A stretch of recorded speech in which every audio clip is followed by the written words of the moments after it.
ఆనందంగా గడుపుతున్న జానపదుల సైతం కొన్ని రసవంతమైన సమస్యలను పంపించారు.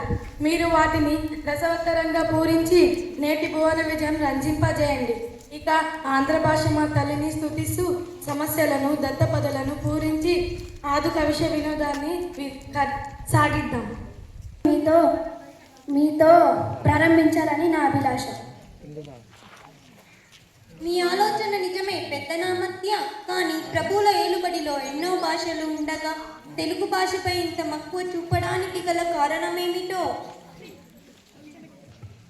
అదేమిటి సూరన కవి, మందార మకరందాలు జాలువారే, తెలుగుని ఇష్టపడిన వారున్నరే, తెలుగదేల నందువా తెలుగదేల ఎన్న దేశంబు తెలుగేను, తెలుగు వల్ల గుండ తెలుగు కండ ఎల్లను పులుగొలువు నెరుగవే బాసాడి, దేశ భాషలందు తెలుగు లెస్స, దేశ భాషలందు తెలుగు లెస్స.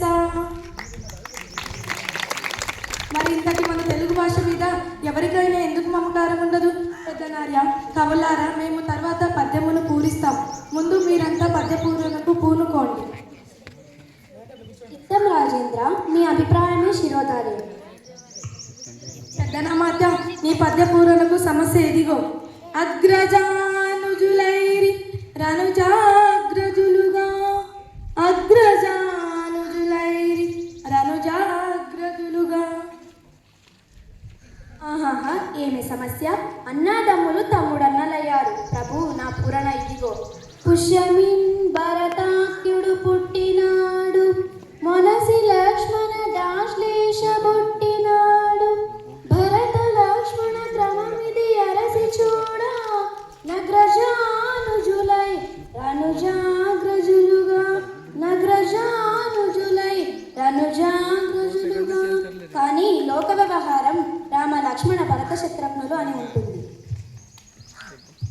కరినెత్తుకపోయి ఎలుక కలుగునదినియన్, దీనిని అర్థవంతంగా పూరించండి భట్టుమూర్తి గారు.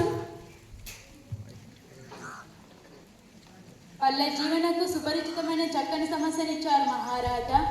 కరులు చిలుకలెత్తులు చక్కరతో ననరించి ఆట, కడన్ బెట్టడుచో కరి మరిచె వట్టకుండు, ఆ కరినెత్తుకపోయి ఎలుక కలుగునదినియన్.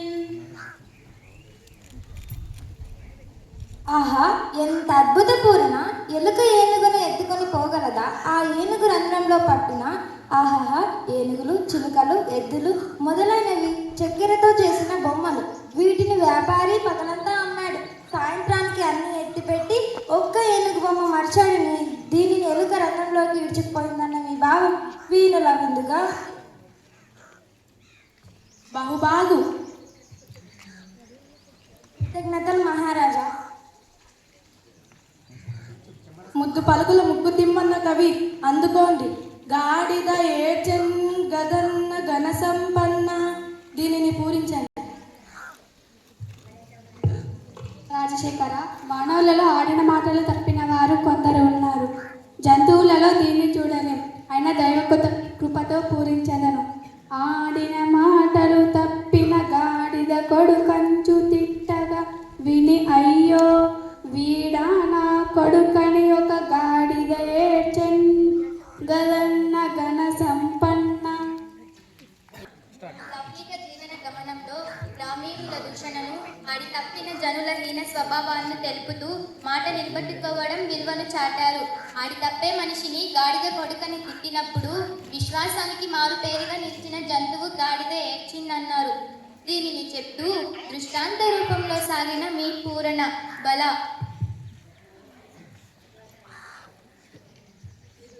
దూర్జటి తిమ్మన్న కవీంద్రులు లోకరీతిని భీతి లేకుండా పలికారు. ఇప్పుడు నననన నాన నాన నననన నానన నాన నాన నానన అనే సమస్యను పూరణ చేయండి.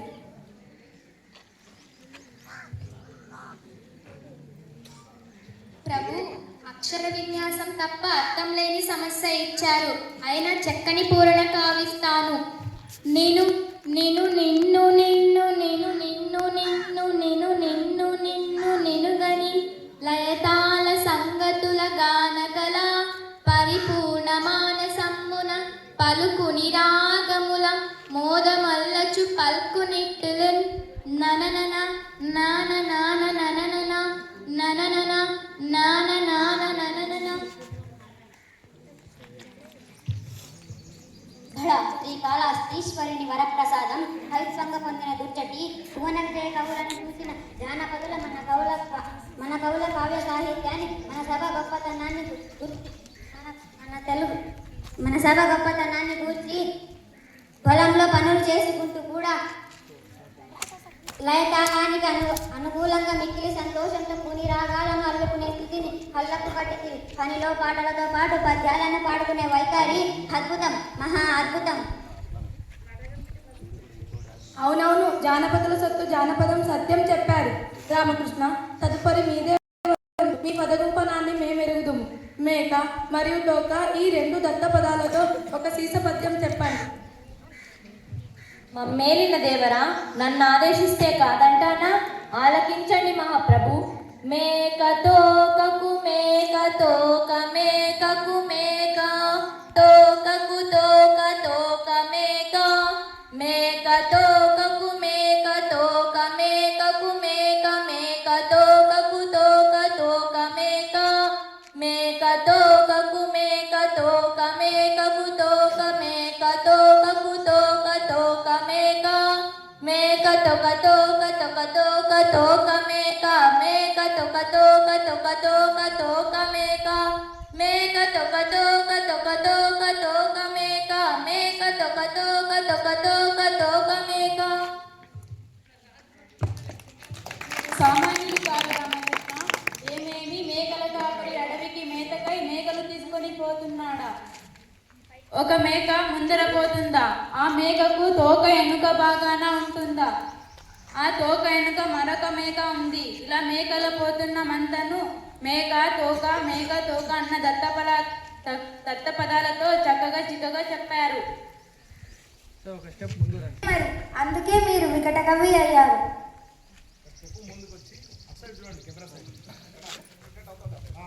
రామభద్ర, గోలకొండ మూలముండ చేసేదను.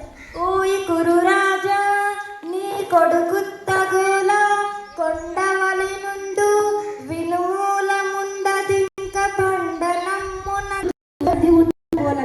మనసు. కొత్త కుండను రేకు వత్తకుండా అన్నారు చూడు, అద్భుతంగా ఉందయ్యా. తర్వాత పింగళి సూర్యన మా ఆరాధ్య దైవమైన శ్రీహరి దశావతారాలను గురించి ఆశువుగా ఒక పద్యం పూరించాలని వేరొకరు పంపి శ్రీహరి భక్తిని కాయ శ్రీకృష్ణదేవరాయ కోరినట్లే వినిపిస్తాను. మష్టమై జడనిది మడియంతు సమకున్ కుర్మమై కవ్వపు కొండమోసన్ గిటిహై హిరణ్యాక్షుడు గిటడాంగించెను హరిహై బలిదనుజు వంచించి కుదించి బటుడై బలిదనుజు వంచించి కుదించి ప్రహ్లాద జనకున్ భార్గవుడై శ్రీపంకజందే దశరథ రాముడై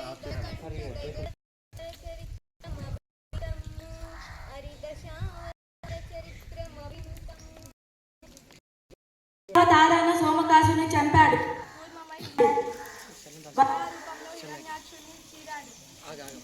మత్స్యావతారాన సోమకాసుని చంపాడు. కూర్మమై మందరగిరి మోసి పాలసముద్రం చిలకడానికి సాయమయ్యాడు. వరాహ రూపంలో హిరణ్యాక్షుని చీరాడు. నృసింహమై హిరణ్యకశిపుని చీల్చాడు. వామనుడై బలిని పాతాళానికి పరశురాముడై రాజుల దర్పాన్ని కూల్చాడు. శ్రీరాముడై రావణుణ్ణి వధించాడు. శ్రీకృష్ణుడై దుష్టులను అంతం చేశాడు. బుద్ధుడై పురస్త్రీలను బుద్ధిని మార్చి శివుని చేత త్రిపురాసురుని చంపించాడు. కల్కిగా నీతిహీనులను కూల్చాడు.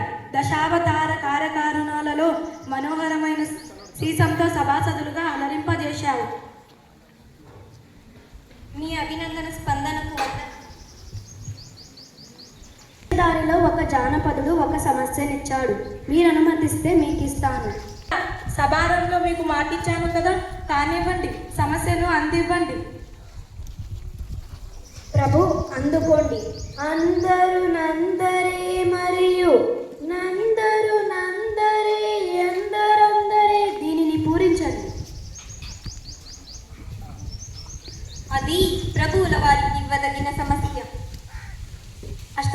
కవులారా, నా కీర్తిని దిగంతాలకు వ్యాపింప చేయాలన్నా మీ కుతూహలానికి సంతోషం పూరణ చేసేదను.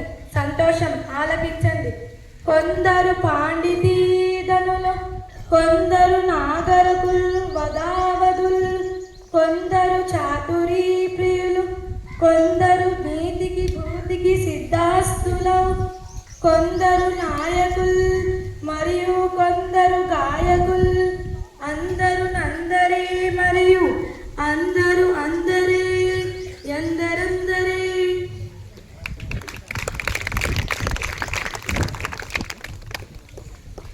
సభలో పాండిత్యాన్ని ఘనంగా కలవారు కొందరు నాగరికులు, ఇంకొందరు ప్రవక్తులు, మరికొందరు చాతుర్యాన్ని ఇష్టపడేవారు.